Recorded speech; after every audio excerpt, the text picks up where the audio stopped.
You walk into your first real corporate office, log into Slack for the first time, or open your team's shared inbox, and you feel genuinely confident.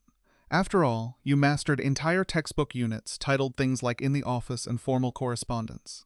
You're fully prepared to type out something like, "Dear Sir" or "Madam, I am writing to inquire about the status of our mutual transaction." And then the emails actually start rolling in. Your manager pings you with something like, "Hey, can we sync on this tomorrow? We need to pivot our strategy, circle back with marketing, and touch base before the hard stop." In a real meeting, a colleague casually says, "Let's not reinvent the wheel here. We just need a ballpark figure before we go all in." Suddenly, your mind starts spinning. You think, what wheel? Why are we playing ball games in a business meeting? What on earth does a hard stop mean? And why is nobody using the beautiful, formal grammar I spent months carefully studying? Here's the cold, honest truth. Traditional textbooks tend to teach an idealized, fairly outdated version of business English, one that hasn't actually been spoken in real, modern offices for decades.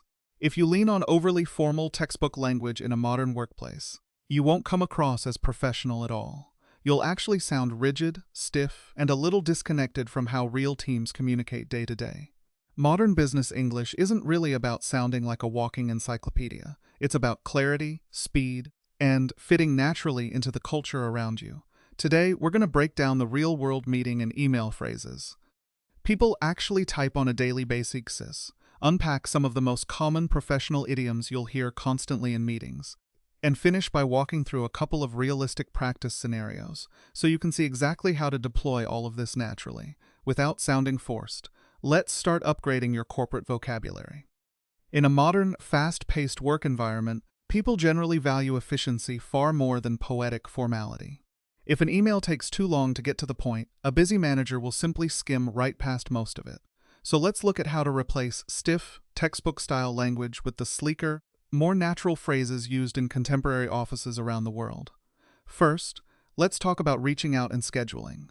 Where a textbook might teach you, "I am writing to request a formal assembly to discuss our collective progress," the modern reality sounds a lot more like, "Let's sync up" or "Let's touch base." Sync, short for synchronize or touch base, simply means talking briefly to make sure everyone is aligned and on the same page. In real life, this sounds like, "Hey Sarah, let's sync up for 10 minutes tomorrow morning to review the client feedback."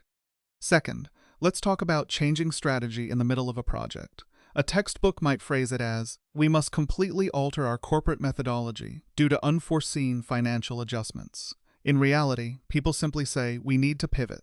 Pivot describes quickly shifting direction or strategy when your current plan isn't producing results, and it carries a tone that feels decisive and forward-moving rather than defeated. In practice, this sounds like, "The initial ad campaign isn't hitting our target numbers, so we need to pivot our focus towards social media video content." Third, let's talk about setting strict time boundaries. A textbook might say, "I must leave this digital gathering promptly at 3 o'clock due to a prior obligation." In reality, people simply say, "I have a hard stop." A hard stop means you absolutely must end a conversation or leave a meeting at a specific moment with no flexibility at all. In practice, this sounds like, "I can join the brainstorming session at 2, but just a heads up, I have a hard stop at 2:30. By swapping phrases like these into your everyday communication, you immediately reduce the mental effort your teammates have to spend decoding your messages. You come across as clear, direct, and genuinely easy to work with. Now, if you listen closely during actual corporate strategy sessions or client negotiations, you'll start noticing that native speakers constantly reach for metaphors borrowed from sports, construction, and manufacturing. These aren't just casual slang thrown in for fun. They're widely accepted, almost universal corporate idioms that show up in offices everywhere.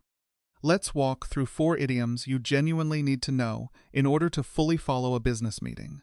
The first is reinvent the wheel, which means wasting valuable time and effort trying to build something entirely from scratch, when a perfectly good, functional version already exists somewhere. In practice, someone might say, "We don't need to reinvent the wheel for this template. Let's just use the layout we built for the last project." The second is ballpark figure, which refers to a rough approximate estimate, whether it's a number, a cost, or a timeline, used when exact data isn't fully available yet. In practice, this sounds like, "I know the final budget isn't finalized, but can you give me a ballpark figure for the software license?" The third is circle back, which means returning to a specific topic, question, or unresolved issue a bit later, either later in the same conversation or in a future meeting. In practice, this sounds like, "That's a great question about compliance, John. Let's circle back to that at the end of the presentation." And the fourth is bandwidth, a term borrowed directly from computer networking, now used to describe your own personal mental capacity, time, or available resources to take on something new. In practice, this sounds like, "I would love to help you design those slides, but I honestly don't have the bandwidth this week with the quarterly report due." Once you genuinely understand these structural metaphors, you stop treating corporate conversations like some literal translation puzzle you have to solve word by word. You start instantly grasping the underlying logic behind what your team is actually communicating, to move this vocabulary from something you passively recognize into something you actively use in your own speech and writing. It helps to see how these terms actually live together inside real workplace situations. Let's walk through two realistic scenarios, one built around an email exchange, and one built around a live project discussion. Here's the first scenario: writing a project update email. Imagine you need to email your department head, letting them know a project is running behind because you're waiting on data, and you'd like to schedule a brief meeting to sort things out. A stiff, textbook-style version might read something like, "Dear Sir, I am writing to inform you that our project timeline is compromised. We require data from accounting. I desire a conference to resolve this." Here's how that same message would realistically sound in an actual modern workplace. "Hi Mark, just a quick update on the launch timeline. We're currently waiting on figures from accounting, so things are moving a bit slow. Let's touch base tomorrow to see how we can pivot our schedule. I can jump on a call anytime before noon, but I have a hard stop at 1. Thanks." Notice how much more natural, clear, and genuinely readable that second version feels, while still remaining completely professional throughout.